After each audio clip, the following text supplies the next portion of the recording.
Hare Rama, Hare Rama,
Krishna Krishna Hare Hare Hare Krishna Hare Krishna Krishna Hare Hare.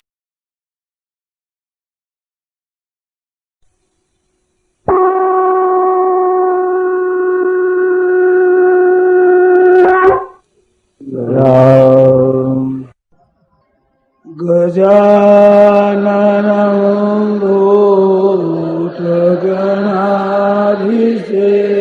ભૂતગણાધિસેવિતાં કપિત્થજંબો ભયચારુહસ્તં ઉમાસુतं શોકવિનાશકારકં નમામિ વિઘ્નેશ્વરપ્રભુશંકરં પાર્વણ્યદોષો ભક્તસ્વભાવ પ્રેક્ષામિ ત્વાં ધર્મસમ્મોહચેતા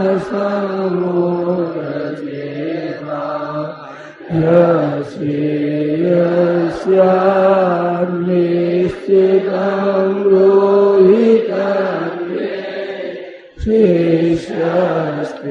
શિષ્યસ્તેહં સાધિમાં ત્વાં પ્રપન્નં કવિં પુરાણમનુશાસિતાર મનોરણીયાન સમનુસ્મરેત્ય સર્વસ્ય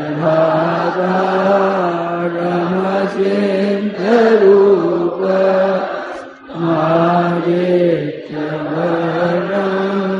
તમસઃ પશ્યામિ દેવાસ્તવ દેવદેહે સર્વાંસ્તથા ભૂતવિશેષસંગા બ્રહ્માણમીશં કમલાસનસ્થ વિશિષ્ય સર્વા નુરગાસ્તિકા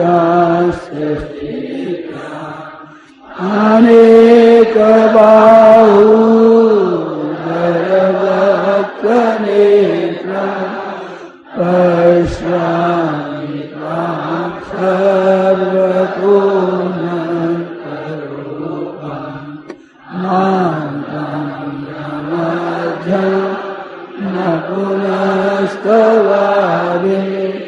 પશ્યામિ વિશ્વેશ્વરવિશ્વરૂપા કેચિનં ગરિણં ચક્રિણં ચ તેજોરાશિં સર્વતો દીપ્તિમન્तं પશ્યામિ ત્વાં નિરીક્ષં સમન્તાत् દીપ્તાનલાર્કદ્યુતિમત્પ્રમેયम् ત્વમક્ષરં પરમં વેદિતવ્યં ત્વમસ્ય વિશ્વસ્ય પરં નિધાનम्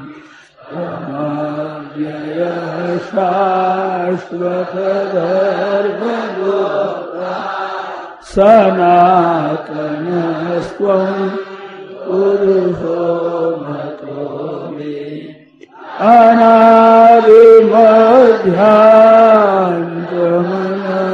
અનાદિમધ્યાન્તમનંતવીર્ય મનંતબાહુ શશિસૂર્યનેત્રં પશ્યામિ ત્વાં દીપ્તहुताक्षवक्त्रं स्वतेजसा विश्वमिदं तमन्तं द्यावापृथिव्यो चिदमन्तरं हि व्याप्तं त्वयैके न दिशश्च सर्वा दृष्ट्वाद्भुतं रूपमोग्रं तवेदं लोकत्रयं प्रव्यथितं महात्मम् अमीहि त्वां सुरसङ्घा विसन्ति केचिन्मे प्राञ्जलयो गृह्णन्ति स्वस्तीत्युक्त्वा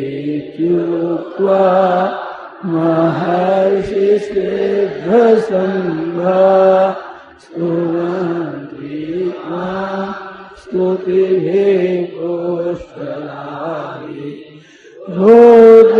रुद्रादित्या वसवो ये साध्या विश्वेश्विनो मरुत सोष्मराश्च गन्धर्वयक्षा सुरसिद्धसङ्घा वीक्षन्ते त्वां विस्मितास्यैव सर्वे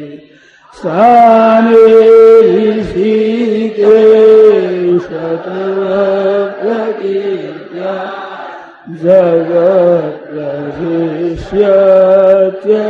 जगत्प्रशिष्यत्यनुरज्यते च रक्षांसि भीता प्रीतिशो द्रवन्ति सर्वे नमस्यान्ति च सिद्धसङ्घा कस्मात् स तेन न मेरन्मात्मा गरीयसे ब्रह्मणो प्रादिपत्रे अनन्तदेवे सजगन्निवास त्वमक्षरं सदसत्तत्परं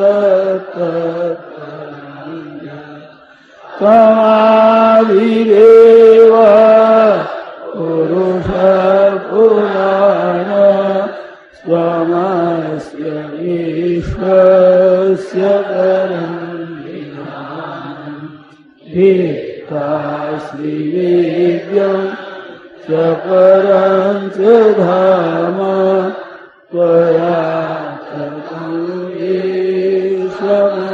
ईशमनन्तरूप वायुर्यमोऽग्ने वरुणशशाङ्क प्रजापतिस्त्वं प्रपितामहश्च नमो नमस्ते स्तुसहस्रकृत्व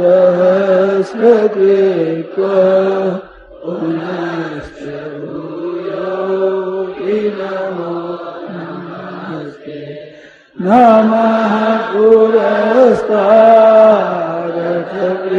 पुरस्तादपृष्ठतस्ते नमोऽस्तु ते सर्वदैव सर्व अनन्तवीर्या निकविक्रमस्त्वं सर्वं समाप्तोषिततोऽसि सखेति मत्वा रसनं यदुक्तं हे कृष्ण हे राघव हे सखेति अजानता महिमानं तवेदं मया प्रमादात् प्रणयेन भावि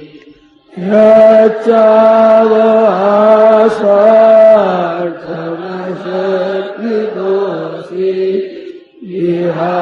विहारशय्या सर्वभोजनेषु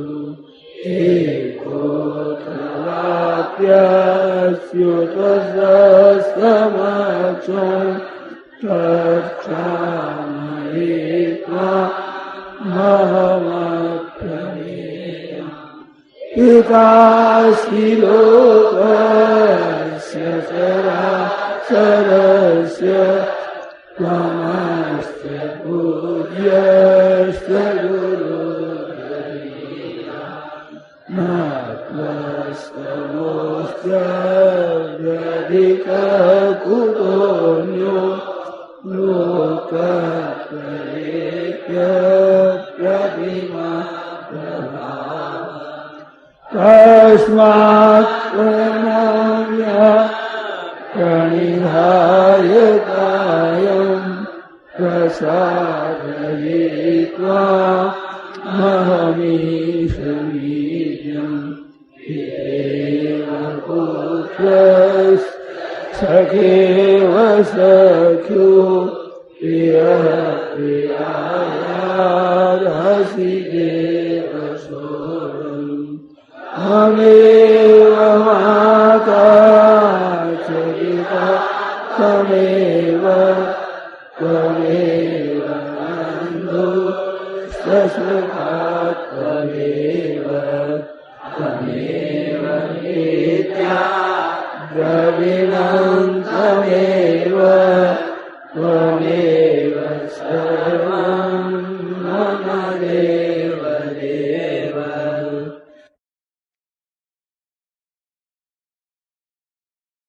राम श्री गीता जी का पाठ 13वां अध्याय श्लोक संख्या 23 से अध्याय समाप्ति पर्यंत।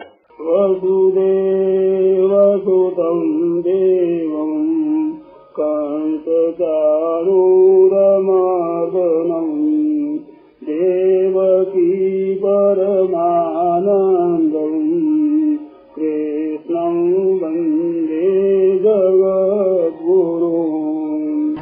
य एवं वेत्ति पुरुषं प्रकृतिं च गुणैः सह सर्वथा वर्तमानोऽपि न स भूयोऽभिजायते। ध्यानेनात्मनि पश्यन्ति केचिदात्मानमात्मना अन्ये साङ्ख्येन योगेन कर्मयोगेन चापरे अन्ये त्वेवमजानन्त श्रुत्वा मेभ्य उपासते तेऽपि चातितरन्त्येव मृत्युं श्रुतिपरायणाः। यावत् सञ्जायते किञ्चित् सत्त्वं स्थावरजङ्गमम् क्षेत्रक्षेत्रज्ञसंयोगात् तद्वेत्ति भरतर्षभ। समं सर्वेषु भूतेषु तिष्ठन्तं परमेश्वरम् विनाश्यत्स्व विनश्यन्तु यः पश्यति स पश्यति। समं पश्यन् सर्वत्र समवस्थितमीश्वरम् न हि नास्त्यात्मनात्मानं ततो याति परां गतिम्। प्रकृत्यैव च कर्माणि क्रियमाणानि सर्वशः यः पश्यति तथात्मानो न कर्तारौ स पश्यति। यदा भूतपृथग्भावो एकस्थमनुपश्यति तत एव च विस्तारो ब्रह्म सम्पद्यते तदा। अनादित्वात् निर्गुणत्वात् परमात्मायमव्ययो शरीरस्थोऽपि कौन्तेयो न करोति न लिप्यते। यथा सर्वगतं सूक्ष्मादाकाशो लोकलिप्यते सर्वत्रावस्थितो देहे तथात्मानोपलिप्यते यथा प्रकाशयत्येक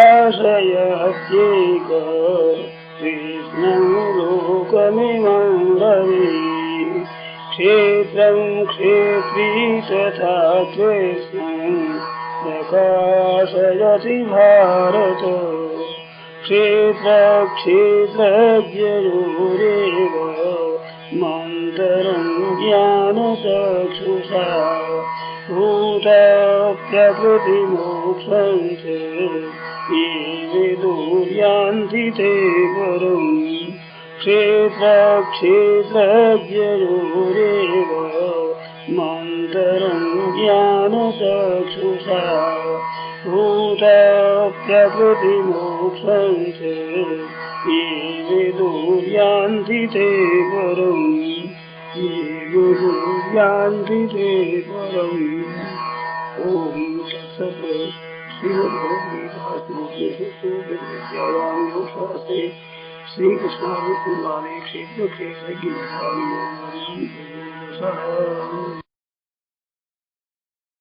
वसुदेवसुतं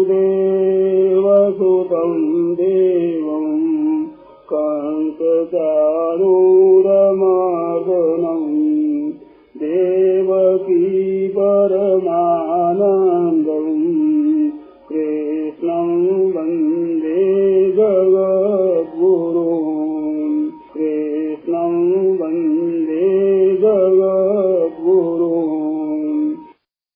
हरे शरणं हरे शरणं हरे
शरणं हरे शरणं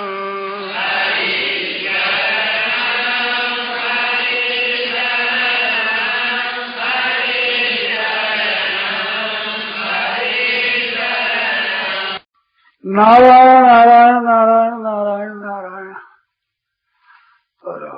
भगवन्तं परं ब्रह्म निराकुरे सौन्दर्य सर्वस्वं वन्दे नन्दात्मजं प्रपन्नपारिजाताय स्तोत्रगीतैकपाणये ज्ञानमुद्राय कृष्णाय गीतामृहे नमः।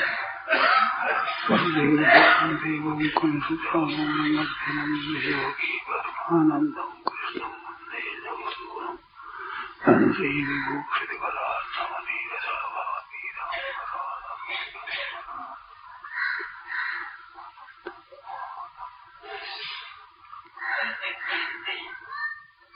नारायण नारायण नारायण नारायण नारायण नारायण नारायण नारायण राम राम राम राम राम राम राम राम।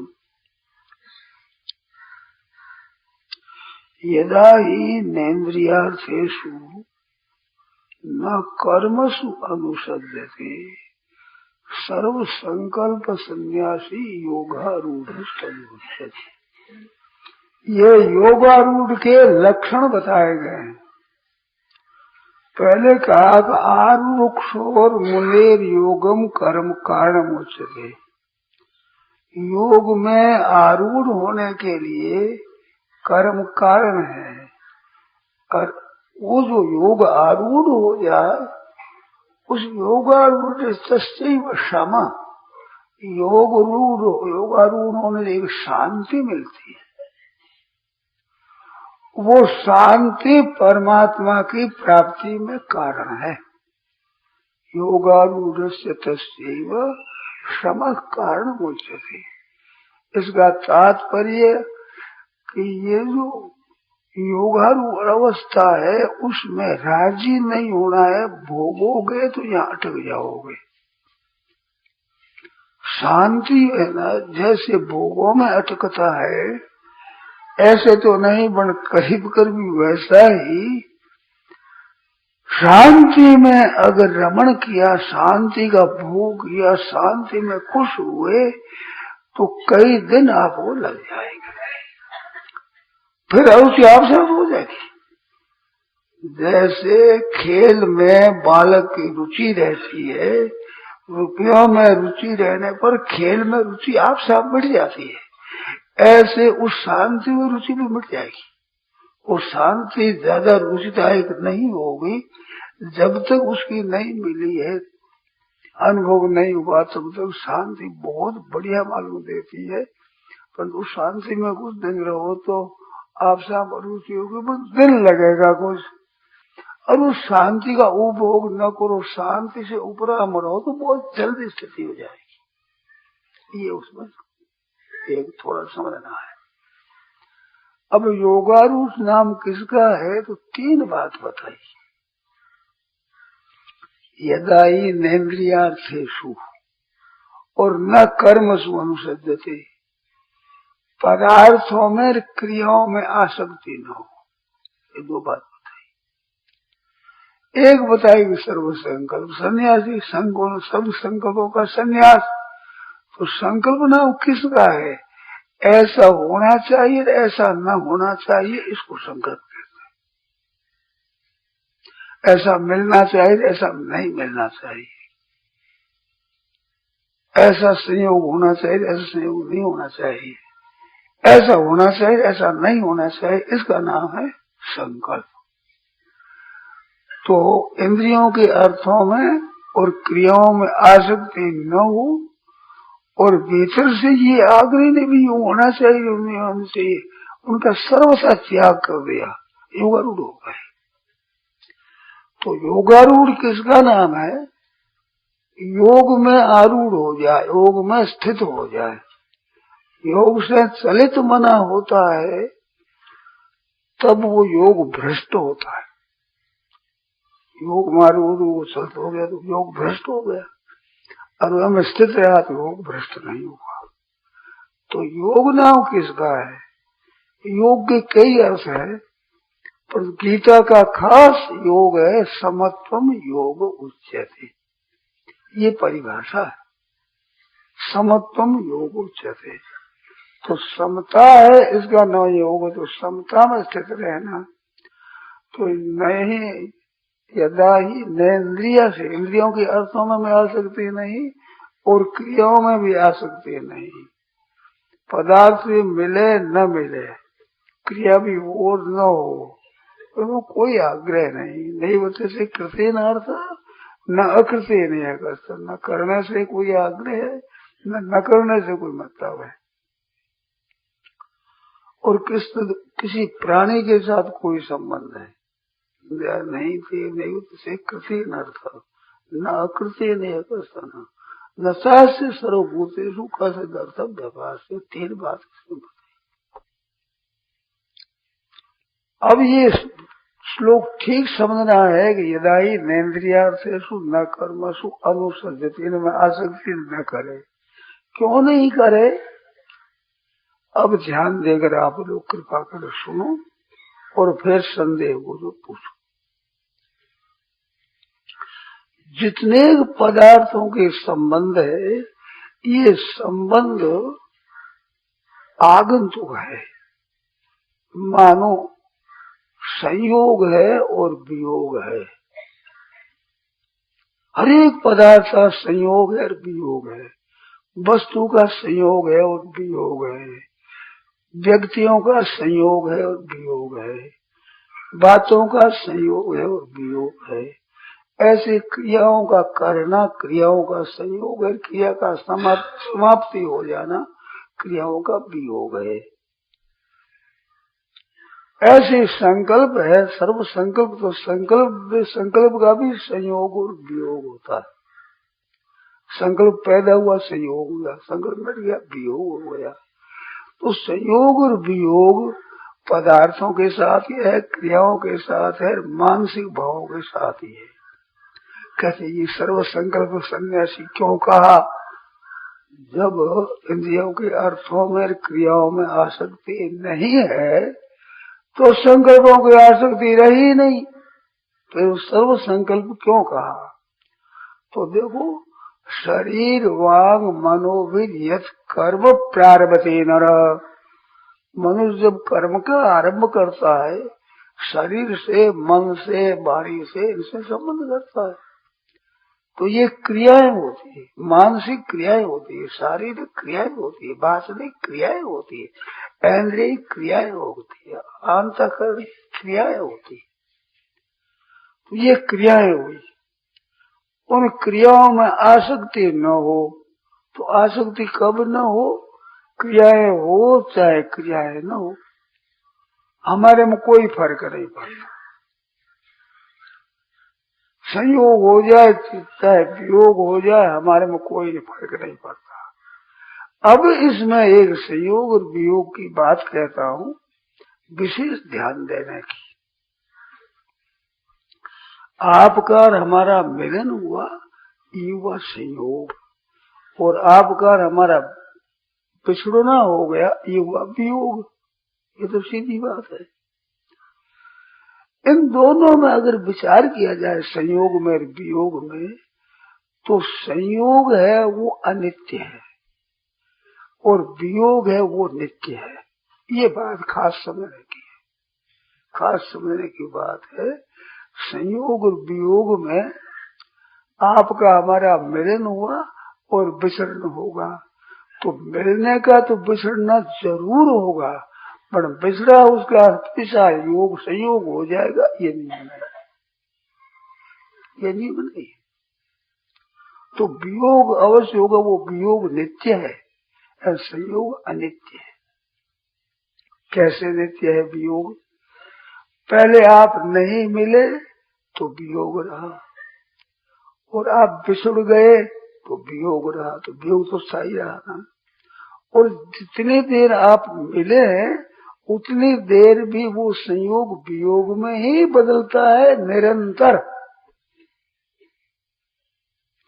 जैसे एक आदमी 50 वर्ष लखपति रहा और 1 वर्ष लखपति होने को हो गया, 1 वर्ष हुआ है लखपति हो गया, तो 50 वर्षों से 1 वर्ष कम हो गया ना, तो वियोग हुआ ना वर्ष भर का। तो वियोग संयोग काल में भी वियोग है, और पहले अभाव में भी वियोग है, और फिर अभाव में भी वियोग है, तो वियोग नित्य हुआ। और संयोग है उसमें होता है सुख। तो ये ही संस्पर्श जब होगा दुख योने एवते, दुखों के कारण है। जितने संबंध जन्य भोग है, संबंध जन्य जितने सुख है, सबके सब दुख के कारण है, दुख पैदा करने वाले हैं, दुखों के कारण। तो संयोगों से ही दुख होता है, वियोग में दुख नहीं होता। वियोग में दुख नहीं होता, दुख संयोग होते। संस्पर्श जाग होगा, संबंध जन्य भोग है, वो दुखों के कारण है। और संबंध विच्छेद होने पर जो सुख है वो अनंत सुख है, अपार सुख है, उस सुख का वियोग नहीं होता, वो नित्य है। और उसका नाम है, गीता ने योग का समत्वम योग, समता आप रहेगी, जब संयोग, वियोग में भी वियोग, संयोग में भी वियोग, फिर वियोग में भी वियोग, तो वियोग नित्य हुआ। तो वियोग जहाँ संसार का हुआ, परमात्मा के साथ योग नित्य हुआ, समता में स्वतः स्थिति हो गई। तो समत्वम योग उच्चते, ये गीता के सिद्धांत से योग हुआ, समता में स्थिति है। कल बता रही है यही उद्देश्य सर्गो ये साम्य स्थित माना, साम्य में स्थित हो गया। साम्य के में स्थित होना क्या, इस साम्य को आदर दिया गया, समता हरदम रहती है। पहले वियोग में भी समता है और अंत वियोग होने में भी समता है, और जिस ऋतु में संयोग है उस समय भी वियोग हो रहा है, तो समता में नित्य स्थिति है ही। तो नित्य स्थिति ये नित्य योग है, नित्य जो समता ये नित्य योग है, और ये संयोग अनित्य है, संसार के संयोग है। तम विद्या दुख संयोग वियोगम योग संगीतम, दुखों के संयोग का वियोग है, उसका नाम है योग। तो वो कैसा होगा कि समझ तुम हुआ, दुखों के संयोग का वियोग समता हुई। तो गुण दुखों के संयोग का वियोग, उसका नाम योग हुआ। तो ये नित्य योग है। अब उस नित्य योग में स्थिति होना, इसका नाम योगारूढ़ होना है। तो योगारूढ़ कब होंगे, नेन्द्रियार्थेषु न कर्मसु अनुसज्जते सर्व संकल्प संन्यासी, योगारूढ़ हो गया, योगारूढ़ हो गए। अब जितने संयोग है तो इंद्रियार्थ इंद्रियों के विषय है, वो विषयों का भी संबंध होता है, पहले संबंध नहीं। भूख लगी तो भोजन का संयोग हुआ, भोजन करते करते रुचि नहीं हुई तो वियोग हो गया, अब तृप्ति हो गई। तो पहले वियोग है, पीछे वियोग है, भोजन करते हुए भी वियोग में ही बदल रहा, संयोग है वो वियोग में ही बदल रहा है। तो वियोग नित्य रहा। जितने भोग होते हैं सबके सब वियोग में बदल रहे हैं। पहले अभाव है, पीछे अभाव है, और भाव के समय भी अभाव ही मुख्य है। ये तो आगे समझ में। अब उनमें आसक्ति की, अगर अभाव में क्या आसक्ति करे, यहाँ अभाव है, अभाव में क्या आसक्ति, तो आसक्ति है ही नहीं। तो वियोग में भी वियोग, संयोग में भी वियोग, तो वियोग है वो नित्य है। तो तम विद्या दुख संयोग वियोगम योग संगीतम, दुखों के संयोग का जहाँ सर्वथा वियोग है उसको योग कहते हैं। दुख किसमें होता है कि यही संस्पर्श भोगा दुख योने होते राजंतवंत कौन थे न तेसु रमते बुध तेसु न रमते, ये योगारूढ़ होना। रमण करो तो योगारूढ़ नहीं होंगे, संयोग में फंस जाओगे, संयोग में सुख ले लोगे तो योगारूढ़ नहीं उस होगे।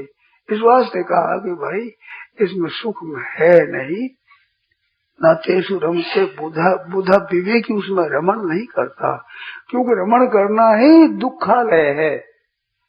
ये दुख योने होते, दुखालय में शाश्वतम, इससे ऊपर हम हो जाते हैं। तो बुध है, विवेकी है। तो क्रिया का भी आरंभ और अंत होता है, और पदार्थों के संयोग का भी अंत होता है। तो वो अंत है इनका, वो है नित्य। तो योग तो हुआ परमात्मा साथ में नित्य, नित्य हुआ योग, और संसार के साथ संयोग अनित्य हुआ। ये तो बात आगे ना समझना।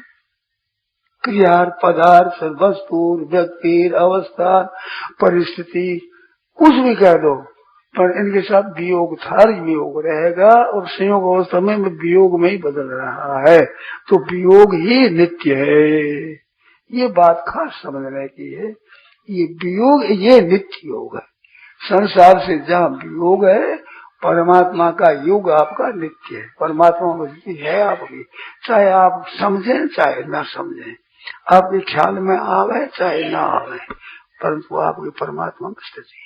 संसार के साथ जितना संबंध मानते हैं उतना परमात्मा से वियोग है, नित्य योग से वियोग है, और यहाँ मिलने वाला कुछ नहीं है सिवाय धोखे के, और कुछ नहीं है। तो संयोग का वियोग होगा, संयोग सबके सब वियोग माने, संयोगा वियोगांता, मरणांता नहीं जी। तो तुम जीना है वो मरने के लिए, संयोग सब वियोगांत, सब संयोग जितने सब सकते सब के सब वियोग, अंत में वियोग है इनका सबका वियोग है। तो वो वियोग होने पर जो योग होता है परमात्मा के साथ, वो नित्य योग है। वो नित्य योग सबको प्राप्त है, संपूर्ण जीव मात्र को सदा प्राप्त है। वे संयोग में फंस जाते हैं, संयोग जन्य सुख में फंस जाते हैं, इसलिए उस नित्य परमात्मा के साथ संबंध है, इस तरफ दृष्टि नहीं जाती, उनका अभाव नहीं हुआ है। इस बात से शंकर सहज स्वरूप संभाला, सहज स्वरूप रह दिया। तो वो योग सबका है, नित्य योग। वो नित्य योग है, उसका अनित्य कैसे हो? किसी से भी वियोग नहीं उसका। भोगी से भोगी, रागी से रागी, पापी से पापी, पुण्यात्मा से पुण्यात्मा, मुक्त से मुक्त, बद्ध से बद्ध, सबके साथ योग तो नित्य है, इसमें कोई संदेह मत बोलो। नित्य योग होगा तो ये नित्य योग है। बस नित्य योग की प्राप्ति करना ही गीता का खास सिद्धांत है।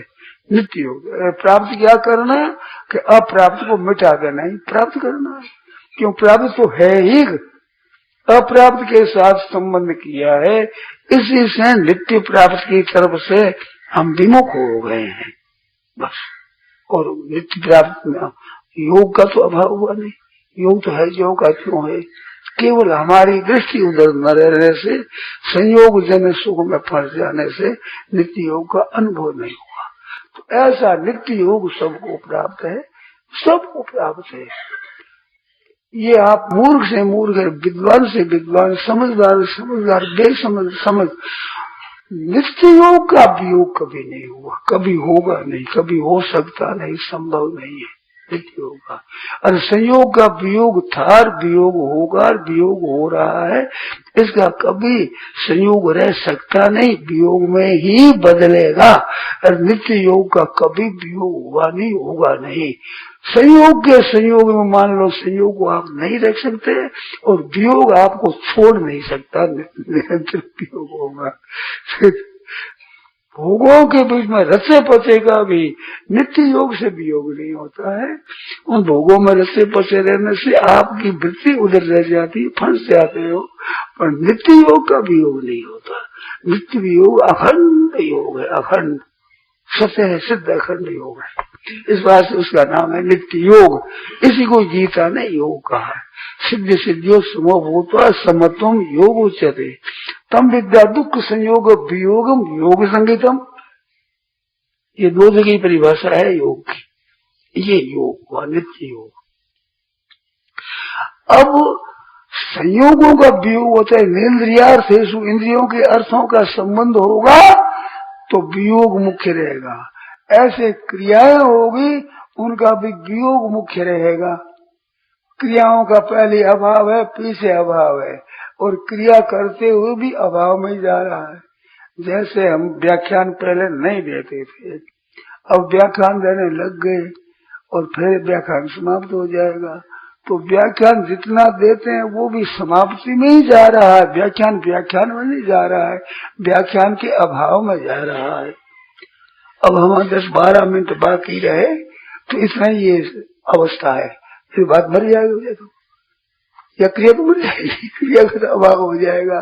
तो क्रिया हरदम अक्रिय अवस्था में जा रही है, ये विषमता हरदम समता में जा रही है। ये संयोग वियोग में बदल रहा है निरंतर। तो संयोग अनित्य हुआ, वियोग नित्य हुआ। उस वियोग के साथ जो परमात्मा का संयोग नित्य योग है, परमात्मा के साथ नित्य योग है मात्र जीवों का, ये योगारूढ़ अवस्था हुई। अब इस योगारूढ़ में सीधी बात है कि संकल्पों का भी वियोग होता है। कुछ भी संकल्प पैदा हो जाएगा, अब तो ऐसा करना है, हमारे को इतनी विद्या पढ़ना है, इतना धन इकट्ठा करना है, इतना महिमा प्राप्त करनी है, इतना करना है, ये संकल्प है। और ऐसा नहीं हो जाए, ये ऐसा हो जाए, ये नहीं हो जाए, दोनों वियोग वियोग में बदलेगा। हो जाएगा तो वियोग में बदलेगा, और नहीं है तो वियोग में है ही। और ऐसा नहीं होना चाहिए, उसका भी वियोग है, और नहीं होगा तो वियोग है। नित्य तो योग ही रहेगा, इसका तो वियोग ही नित्य रहेगा, और परमात्मा का योग नित्य रहेगा। संपूर्ण संकल्पों का भी तो अभाव होता है। हर एक संकल्प होता है उसे अभाव हो जाता है।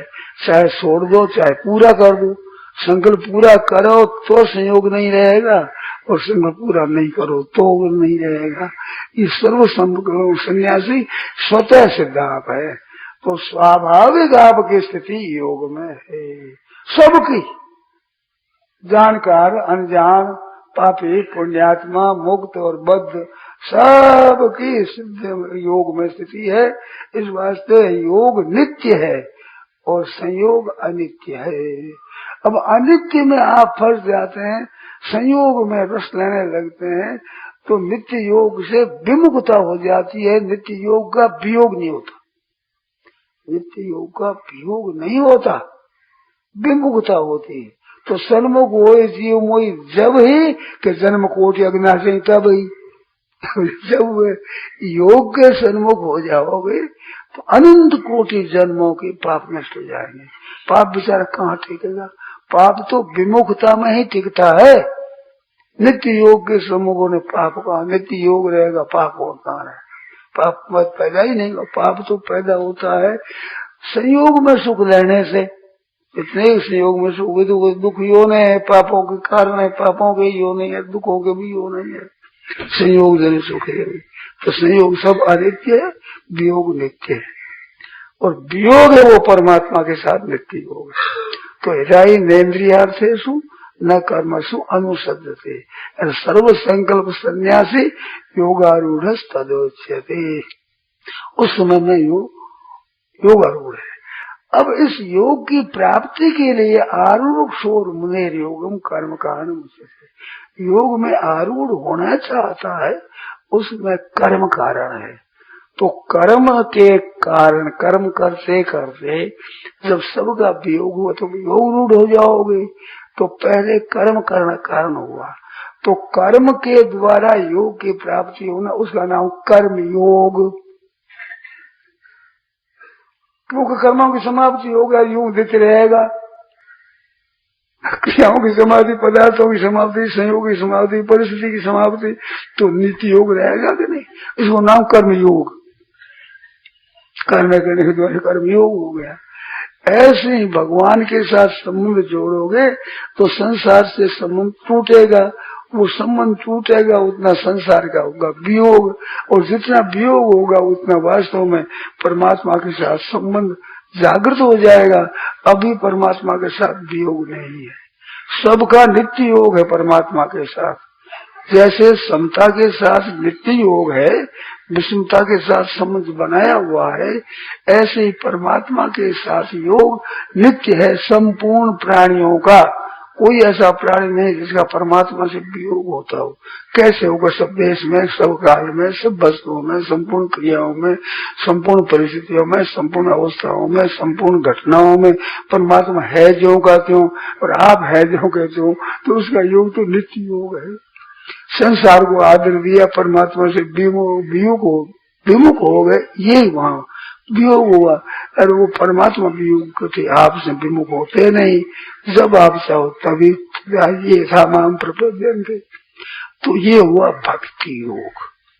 भगवान का भजन करते हुए समता में स्थिति हो गई, परमात्मा के स्वरूप में स्थिति हो गई, तो नित्य योग की प्राप्ति हो गई। ऐसे ज्ञान योग के द्वारा संसार का वियोग किया कि एक वो चीज रहने वाली और रहने वाली नहीं है। तो रहने वाली नहीं है, नहीं रहने वाली से वियोग कर दिया तो वियोग तो हो ही रहा है। केवल आप अनुभव कर लो कि जितने पदार्थों का संयोग है ये पहले नहीं था, फिर नहीं रहेगा, और प्रतिक्षण वियोग में बदल रहा है। तो संपूर्ण वियोग है, परंतु इनका जानने वाला साक्षी, सबको जानने वाला है ज्यों का त्यों रहता है। तो है ज्यों का त्यों रहता है, इसमें स्थिति होगी योग में। और वह विचार के द्वारा संयोग, संसार के संयोग का वियोग किया, इसका नाम हुआ ज्ञान। ज्ञान योग, ज्ञान के द्वारा योग हुआ, भक्ति के द्वारा योग हुआ, कर्म के द्वारा योग हुआ। तो कर्म और कर्म योग, ज्ञान और ज्ञान योग, भक्ति और भक्ति योग में सब समाप्त हो जाते हैं, योग में सब एक हो जाते हैं। तो पहुंचे पहुंचे एक मत, अन पहुंचे मत और संत दास घरी अरट की ढूंढे एक ही ठोर। तो पांच में एक योग में हो जाएगा। तो योग वास्तव में नित्य योग की प्राप्ति है। तो नित्य प्राप्ति की प्राप्ति करना है। अब कारण सापेक्ष यहाँ कहाँ आवेगा बताओ? कोई भी कार्य इसमें कैसे आवेगा? स्वप्न में भी संबंध नहीं कार्य किसी कर्ता का, कर्म का, कर्ण का, संप्रदान का, अपादान का, अधिकरण का, किसी का भी संयोग कभी हुआ नहीं। क्यों? ये तो सब इंद्रिय कर्म अनुसद, ये कर्म में इंद्रिया सम गए सब के सब, यानी कि सदा वियोग है। तो संपूर्ण कारकों का वियोग है। कर्तृत्व भी नहीं है, कर्मत्व भी नहीं है, कर्णत्व भी नहीं है, संप्रदाय नहीं है, संप्रदान भी नहीं है, अपादान भी नहीं है, अधिकरण भी नहीं है। ये तो सब प्रकृति के कार्य में रह गए। इनका सब तो वियोग होता है। कर्ता है उसका वियोग होगा, कर्म का वियोग होगा, कर्ण का वियोग होगा, संप्रदान का वियोग होगा, अपादान का वियोग होगा, अधिकरण का वियोग होगा। तो वियोग ही तंत्र में ठहरेगा, कार्य कोई नहीं है उसमें। तो कर्ण रहित, कर्ण निरपेक्ष साधन वो समझ में नहीं आता, कहते ये झूठी बात है। अरे झूठी बोल सकती है, अंत में ठहरेगी यही बात, अंत में है जो ही ठहरेगी, उसे और तो हो नहीं सकते। तो ये संपूर्ण कर्णों का अभाव का, कारकों का, ये कारक है। वो कर्ता कर्म कर्ण को कारक कहते हैं। कारक किसे? क्रिया के करने वाले, क्रिया जनकत्व कारकत्व, क्रिया जनक होते उसको कारक कहते हैं। कारकों का सबका अभाव है। तो कर्ण निरपेक्ष नहीं, कर्तृ निरपेक्ष है, कर्म निरपेक्ष है, कर्ण निरपेक्ष है, संप्रदान निरपेक्ष है, अपादान निरपेक्ष है, अधिकरण निरपेक्ष है, इनकी अपेक्षा है ही नहीं। कर्ण निरपेक्ष स्वतः सिद्ध है, स्वाभाविक स्वतः नित्य योग है और इसका नित्य वियोग है। संयोग का वियोग नित्य है और नित्य योग, नित्य तत्व का योग स्वाभाविक स्वतः नित्य योग है। और फिर हृदय इंद्रिया न कर्म सो यदा बताया, जिस काल आप चाहो उसमें करो। यदा तदा का तात्पर्य क्या? कि जब आप कर्म में आसक्ति नहीं करे, पदार्थों में भोगों में आसक्ति नहीं करे, संकल्प में आसक्ति नहीं करे, जिन काल में उस समय योग आरूढ़ हो गया। अब वो आप एक दिन में कर लो, एक घंटा में कर लो, एक उम्र में कर लो, कई जन्मों में कर लो, वो आपकी मर्जी है। कर्म के द्वारा योग में पहुंचे कर्म योग होगा, भक्ति के द्वारा योग में पहुंचा भक्ति योग हो गया, ज्ञान के द्वारा योग पहुंचे ज्ञान योग हो गया। योग में सब एक हो गए। इस वजह सांख्य ही प्राप्त स्थानम तद योग ही गम्य थे। एक सांख्य योग या पश्चित सपश्चित सांख्य योगो पृथक बाला प्रबंधन नर पंडिता एक अभ्यास सम्यक। तो दो निष्ठा, जो योग निष्ठा सांख्य निष्ठा दो हुई, वो निष्ठा से आगे तत्व मिलने का एक हुआ। उस तत्व में स्थिति होना है और वो स्वतः सिद्ध सबकी है, केवल नित्य स्थिति को संभालना है। तो शंकर स्वरूप संभाला। अब इसमें कोई शंका हो, किसी तरह कोई शंका होती हो? भगवान कहते हैं आरोप कर्म कारण ये पहले कह दिया। हाँ। इसे हाँ। वो जो योग के साधन में है, हाँ। वो तो कर्म सापेक्ष मन। तो साधन तो है ही, तो कर्म कारण है उसमें। तो कर्म में सब होंगे, कर्म में कर्ता भी होगा, कर्ण भी होगा, संप्रदान भी होगा, अपादान भी होगा, अधिकरण सब होंगे। तो कर्म कारण है, कर्म है वो योग में समाप्त होता है। कर्म कर्म में समाप्त होगा तो वो तो जन्म मरण होगा। जब तक योग की प्राप्ति नहीं तब कर्म तो उत्पन्न नष्ट होगा, जन्मना मरना जन्म कारण गुण संगों से सदा सद योनि जन्म सु जन्म जन्म होगा। इस वास्ते कर्म है, एक कर्म योग है। तो कर्म योग में तब बदलेगा जब संस्पर्श जाप होगा, इनका त्याग करो। तो योग का जो साधन है, हाँ, साधन में तो कर्म सापेक्ष होगा। बिल्कुल होगा, इसमें कहना ही क्या है। नहीं तो कर्ण नाम भी कैसे होगा? पर कर्ण निरपेक्ष। अब आप ध्यान देना, कर्ण निरपेक्ष कैसे हुआ? कर्ण निरपेक्ष होता है कर्ण का संबंध छोड़ने से। पहले से ये मतलब कि कर्म तो केवल कर्म करने में कर्म साधन है, आगे साधन योग में साधन नहीं है। योग में तो वियोग साधन है, तो कर्म निरपेक्ष हो गया। अब इनको कारण ये बैठा हो तो आरूढ़ शोर इसमें तो रहेगा। आरूढ़ शोर तो कर्म कारण है, कर्म बिना कैसे होगा? तो इसमें तो कर्म कारण है, कर्म भी होगा, कर्म भी होगा, संप्रदान उपादान अधिकार सब कारक आएंगे, क्रिया आएगी, पदार्थ आएंगे, व्यक्ति वस्तु घटना परिस्थिति आएगी, तो इसमें तो कर्म रहेंगे। तो कर्म सापेक्ष साधन करते करते भी वो पहुंचोगे, और पहले से ही कर्म निरपेक्ष, कर्म की संबंध नहीं, किसी कार्य की जरूरत नहीं, ये आपने समझ लिया, ये है कर्म निरपेक्ष साधन। इसमें समझ में नहीं आया तो पूछो, कर्म निरपेक्ष कर्ण की अपेक्षा नहीं है इसमें। ये शरीर और आत्मा, हाँ। शरीर बंदा शरीर है, इसमें जगत में संसार में बना हुआ है, तो एक चक्र भी हो गया हमारे लिए कि ये तो सदा वियोग में जाएगा, और जब शरीर छूट जाएगा तो आत्मा का सहयोग परमात्मा से है ही है। शरीर छूटता नहीं बाबा, स्थूल छूटता है, सूक्ष्म नहीं छूटता है, कारण नहीं छूटता है, बदलता है। कारण तीन शरीर है, स्थूल शरीर, सूक्ष्म शरीर, कारण शरीर। तो कारण के साथ में वियोग उसका नहीं होता, वो मुक्त होने से ही होता है, परमात्मा तत्व के साक्षात्कार से ही होता है, नहीं तो बदलता है, नाश नहीं होता। ये शरीर तो स्थूल नष्ट हो जाता है, तो शरीर बदलने पर परमात्मा प्राप्ति नहीं होती, क्योंकि शरीर स्थूल ही नहीं है, सूक्ष्म है, एक कारण और है। कारण शरीर महाप्रलय में भी रहेगा, उसका लेकिन नाश नहीं होता, ज्ञान होने से नष्ट होता है, नहीं तो। और ज्ञान है वो कर्म सापेक्ष नहीं है, वस्तु सापेक्ष है। ये जो वस्तु है, ध्यान देना, वस्तु है, हमें वस्तु का कोई वस्तु है, ये जो ज्ञान हुआ है, ये ज्ञान कर्म सापेक्ष नहीं है। ज्ञान करना पहले इसकी तरफ दृष्टि डालना, ये तो कर्म सापेक्ष, पर ये वस्तु कर्म सापेक्ष नहीं है। ऐसे परमात्मा तत्व कर्म सापेक्ष नहीं है। कर्म योग में कर्म सापेक्ष कर्म कारण है, कर्म करना चाहिए। तो न कर्मणा अनारंभ से, कर्मों के आरंभ किए बनने से नहीं होगा, और न सुनने से न कर्मों के त्याग से भी नहीं होगी, न सुनने देव से न कर्मों का अनारंभ से।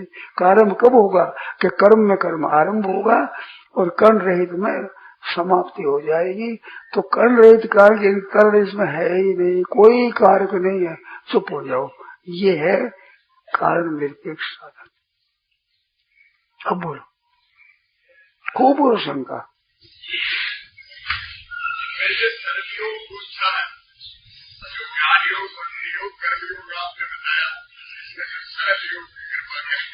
क्या कहे? सरल कौन सा, तीनों योगों में सरल कौन सा है? जिसकी भगवान में रुचि उस भक्ति योग सरल है, जिसकी सेवा में रुचि है, लोगों काम करने में, उसको कर्म योग है, और जिसका विचार में है सकती है गहरे विचार करो, उसके लिए ज्ञान योग है। तीनों का फल एक होगा, ये अधिकारी है।